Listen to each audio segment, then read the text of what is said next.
لِيَجْعَلَ مَا يُلْقِي الشَّيْطَانُ فِتْنَةً لِلَّذِينَ فِي قُلُوبِهِم مَّرَضٌ وَالْقَاسِيَةِ قُلُوبُهُمْ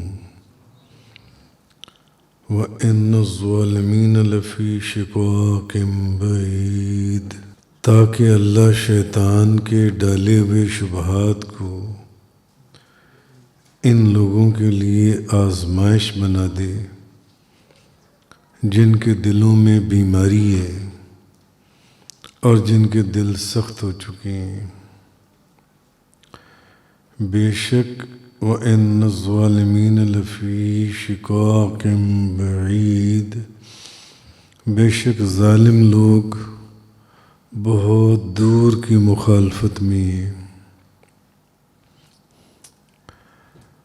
تو کل ذکر ہوا تھا اس بات کا کہ اللہ نے جو نبی اور رسول بھیجے، تو جب بھی اس نبی نے رسول نے اپنی امت کی وسعت کی تمنا کی تو شیطان نے لوگوں کے دلوں میں شبہات ڈال کر اس کی تمنا پوری ہونے میں رخنہ ڈال دیا۔ کل اس آیت کے اوپر جو آیت نمبر 52 ہے سورہ حج کی، بڑا تفصیل سے بیان ہوا تھا۔ اب آج آگے ہے، تاکہ اللہ شیطان کے ڈالے ہوئے شبہات کو ان لوگوں کے لیے آزمائش بنا دے۔ کن لوگوں کے لیے؟ ایک تو وہ لوگ جن کے دلوں میں بیماری ہے، اور دوسرے وہ لوگ جن کے دل سخت ہو چکے ہیں۔ بے شک ظالم لوگ بہت دور کی مخالفت میں ہیں،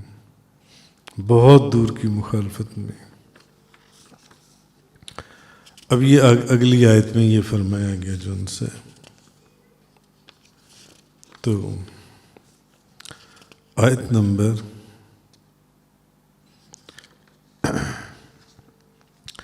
اب جن کے دلوں میں بیماری ہے ان سے مراد منافق ہیں،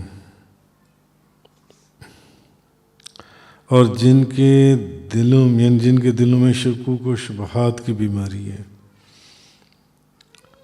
جن کے دلوں میں بیماری ہے ان لوگوں سے تو مراد یہاں پر منافق لیے گئے ہیں،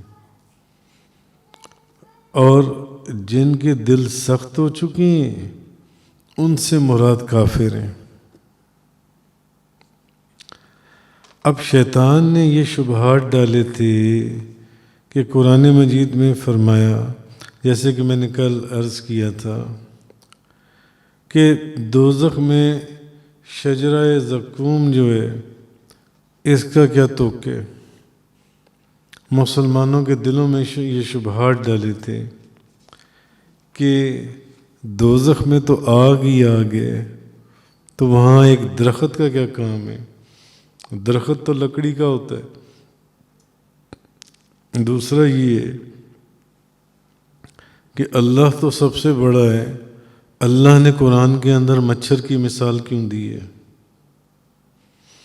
تیسرا یہ کہ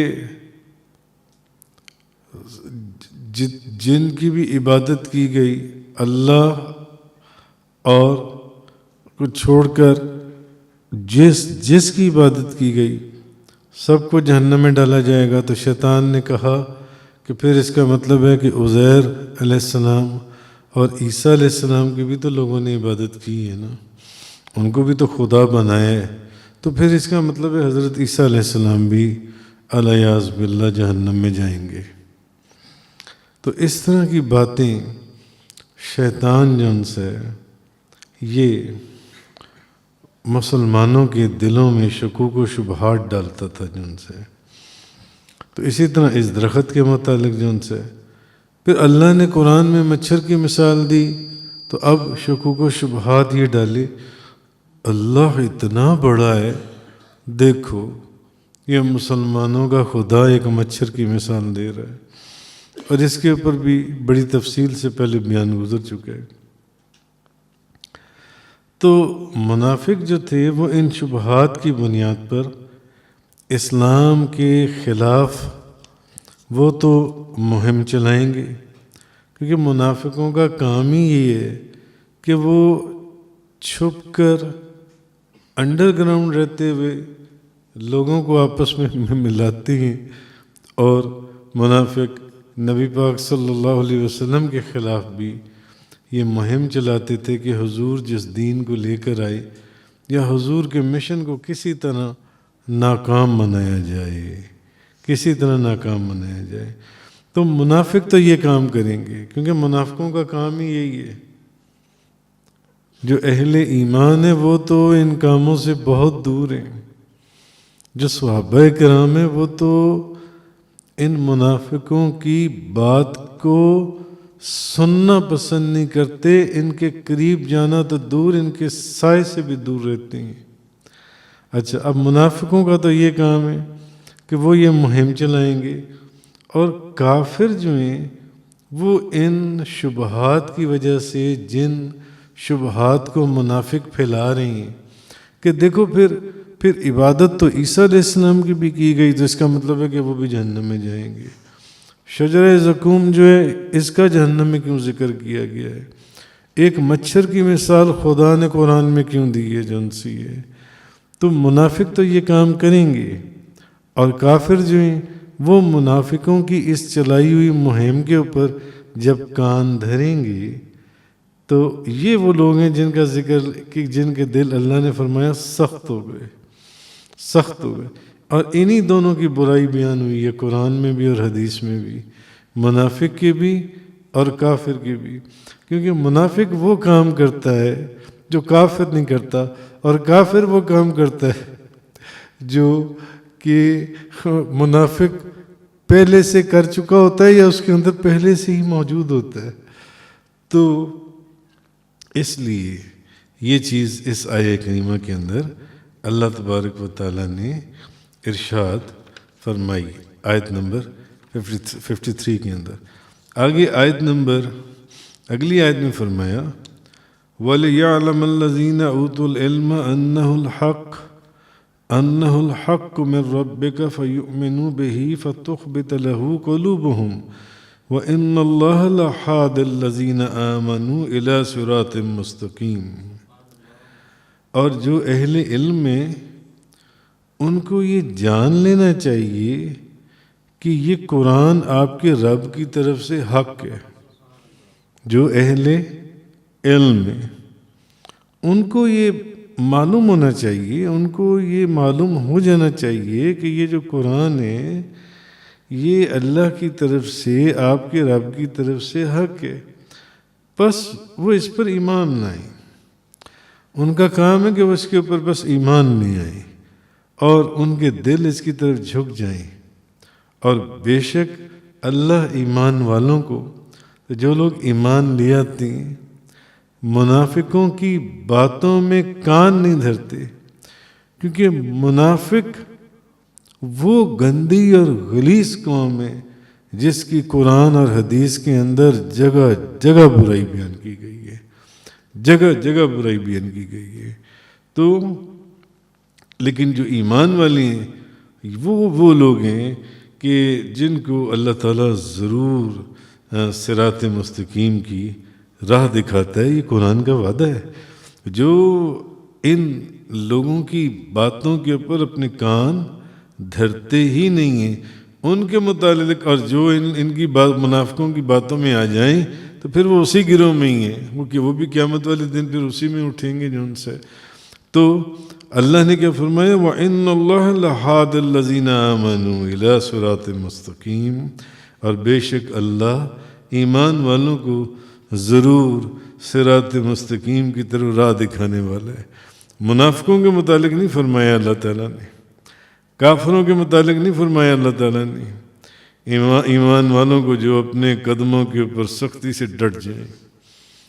منافق تو کرتے تھے کہ نبی پاک صلی اللہ علیہ وسلم کے ساتھ اسی طرح کا لباس اور ویسی داڑیاں اور ویسی پگڑیاں اور ویسے لباس پہن کر ساتھ کھڑے ہو کر نماز پڑھتے تھے، مگر جو اندر سے منافق تھے، جو حضور کے خلاف تھے، ان کی باتیں سنتے بھی تھے اور ان کے ساتھ بیٹھتے بھی تھے، انہی کی برائی بیان کی گئی جو ان سے ہے، اور بہت برائی بیان کی گئی قرآن میں بھی اور حدیث کے اندر بھی۔ بہرحال تو آگے فرمایا وَلَا يَزَالُ الَّذِينَ كَفَرُوا فِي مِرْيَةٍ مِّنْهُ حَتَّى تَأْتِيَهُمُ السَّاعَةُ بَغْتَةً أَوْ يَأْتِيَهُمْ عَذَابُ يَوْمٍ عَقِيمٍ، اور جو لوگ کافر ہیں وہ اس کے متعلق ہمیشہ شک میں ہی رہیں گے۔ جو کافر ہیں وہ اس کے متعلق ہمیشہ شک میں ہی رہیں گے۔ کیوں؟ کیونکہ انہوں نے منافقوں کی باتوں کے اوپر کان دھری، ان کی سزا ہے۔ جو منافقوں کی باتیں سنتے ہیں یا ان کے پاس جاتے ہیں یا ان کے پاس بیٹھتے ہیں، ان کی سزا ہے کہ وہ اس کے متعلق، اب قرآن کہہ رہے، اور جو لوگ کافر ہیں وہ اس کے متعلق ہمیشہ شک میں ہی رہیں گے، حتیٰ کہ ان پر اچانک قیامت ٹوٹ پڑے گی۔ اب کافر کے پیچھے مثال یہی دی گئی ہے جو ان منافق، کیونکہ منافق شکوک و شبہات ڈالتے تھے اور کافر ان شکوک و شبہات کی وجہ سے ان کے دل سخت ہو گئے تھے جو ان سے، ان کے دلوں میں بیماری تھی اور ان کے دلوں میں سختی تھی جو ان سے ہے۔ تو یہ کافر اور منافق ہیں بڑے بھائی اور بڑے چھوٹی بہن اس کی طرح جو ان سے، ان کے معاملات جو ان سے، تو وہ اس کے متعلق ہمیشہ شک میں ہی رہیں گے حتیٰ کہ ان پر اچانک قیامت ٹوٹ پڑے یا ان کے پاس بے رحم دن کا عذاب آ جائے۔ آیت نمبر 55، بے رحم دن کا عذاب آ جائے۔ اچھا، پہلی بات یہ، اور جو اہل علم ہیں ان کو یہ جان لینا چاہیے کہ یہ قرآن آپ کے رب کی طرف سے حق ہے، بس وہ اس پر ایمان لائیں اور ان کے دل اسی کی طرف جھک جائیں تو اللہ ایمان والوں کو ضرور صراط مستقیم کا راستہ دکھانے والا ہے۔ اب مفسرین نے لکھا اہل علم سے مراد مومن بھی ہیں، اہل ایمان جن سے ہیں، اور دوسرا مفسرین نے لکھا کہ اہل علم سے مراد اہل کتاب بھی ہیں، یہود و نصارہ۔ تو بہرحال یہ قرآن حق ہے، اور قرآن شیطان کے ڈالے ہوئے شبہات جس کا ذکر کل سے چل رہا ہے کہ جب حضور نے وہ آیات پڑھی تو شیطان نے ان کے اندر کچھ الفاظ اپنے شامل کر کے تو وہ جو سنائے جس سے وہ ایک حدیث ایسی جو باطل بھی ہے اور مردود بھی ہے، جس کی کوئی سند نہیں اور حقیقت ہی نہیں ہے، اس کے تحت تو اصل چیز یہ ہے کہ شیطان کے ڈالے ہوئے جو شبہات ہیں ان کا منسوخ ہونا بھی حق ہے، قرآن بھی حق ہے۔ اور فرمایا اللہ ایمان والوں کو ضرور صراط مستقیم دکھانے والا ہے، جس سے وہ جان لیں کہ شیطان کے یہ ڈالے ہوئے شبہات باطل ہیں۔ اب اہل ایمان کو اللہ تعالیٰ صراط مستقیم دکھانے والا ہے، ایمان والوں کو جون سے ان کو صراط مستقیم اللہ تعالیٰ دکھائے گا۔ اور آگے آیت نمبر 55 کے اندر جو فرمایا گیا، آیت نمبر 55 میں کہ وَلَا يَزَالُ الَّذِينَ كَفَرُوا فِي مِرْيَةٍ مِّنْهُ حَتَّى تَأْتِيَهُمُ السَّاعَةُ بَغْتَةً أَوْ يَأْتِيَهُمْ عَذَابُ يَوْمٍ عَقِيمٍ، اور جو لوگ کافر ہیں وہ اس کے متعلق ہمیشہ شک میں ہی رہیں گے یہاں تک کہ ان پر اچانک قیامت ٹوٹ پڑے یا ان کے پاس بے رحم دن کا عذاب آ جائے، بے رحم دن کا عذاب آ جائے۔ الملک یومئذ للہ یحکم بینہم فالذین آمنوا وعملوا الصالحات فی جنات النعیم۔ اس دن صرف اللہ کی حکومت ہوگی، وہی ان کے درمیان فیصلہ فرمائے گا۔ پس جو لوگ ایمان لائے اور انہوں نے نیک اعمال کیے وہ نعمت والی جنتوں میں ہوں گے۔ والذین کفروا، اور جن لوگوں نے کفر کیا، وکذبوا، اور ہماری آیتوں کو جھٹلایا، انہی منافقوں کی وجہ سے ہماری آیتوں کو جھٹلایا، وَكَذَّبُوا بِآيَاتِنَا فَأُولَئِكَ لَهُمْ عَذَابٌ مُّهِينٌ، انہی لوگوں کے لیے ذلت والا عذاب ہے، انہی لوگوں کے لیے۔ اب ایک بات تو یہ ہے کہ یہاں ایک بات یہ بھی بتا دی گئی کہ کافر جو ہے اس کو قیامت تک کی اگر لمبی زندگی بھی دے دی جائے تو وہ پھر بھی اسلام کے حق ہونے میں شک ہی کرتا رہے گا۔ اور اس کی ایک وجہ جو بندہ حقیر نے بتائی ہے وہ یہ کہ اس نے منافقوں کی باتوں کے پر کان دھرے ہوئے ہیں۔ منافق ایسے ایسے دلائل گھڑ کے لاتے تھے جس کی وجہ سے بعض سیدھے سادے لوگ بھی ان باتوں کے اندر ملوث ہو جاتے تھے۔ تو اب ایک معنی تو یہ کہ کافر جو ہے، اگر کافر کو قیامت تک کی لمبی زندگی بھی دے دی جائے، بہت لمبی زندگی دے دی جائے، وہ پھر بھی اسلام کے حق ہونے کے متعلق شک اور شبہ میں ہی رہے گا۔ اور نہ صرف اسلام کے حق ہونے کے متعلق شک اور شبہ میں رہے گا، بلکہ وہ قرآن مجید فرقان حمید کے حق ہونے میں بھی شک و شبہ میں ہی رہے گا، جتنی مرضی اس کو لمبی زندگی دے دی جائے، جیسے مرضی اس کے سامنے دلائل رکھے جائیں، یا یہ کہ ان کے پاس یوم عقیم کا عذاب آ جائے، اور یہ اس خشکی کو کہتے ہیں جو اثر ہی قبول نہ کرنے والی ہو، یعنی ان کو قیامت تک کی لمبی زندگی دے دی جائے، یہ تب بھی اسلام کے حق ہونے کے اوپر بھی شک کرتے رہیں گے اور قرآن کے حق ہونے کے اوپر بھی شک کرتے رہیں گے۔ کیوں؟ یہ وہ خشکی ہے جو اثر کو قبول ہی نہیں کرتی، جو اثر کو قبول ہی نہیں کرتی۔ اور عقیم اس عورت کو بھی کہتی ہیں جو مرد کا نطفہ قبول نہیں کرتی۔ تو یہ چیز اس جگہ کے اوپر فرمائی گئی جو ان سی ہے۔ تو جو چیز کسی خیر کا اثر قبول نہ کرے اس کو بھی عقیم کہتی ہیں۔ تو اس دن کو یوم عقیم اس لیے فرمایا کہ کافر اس دن میں کوئی راحت اور کسی قسم کا آرام نہیں پائیں گے۔ وآخر دعوانا ان الحمد للہ رب العالمین۔ تفسیر قرآن کا یہ لیکچر انگلش میں سننے کے لیے براہ کرم ڈسکرپشن میں موجود لنک پر کلک کریں۔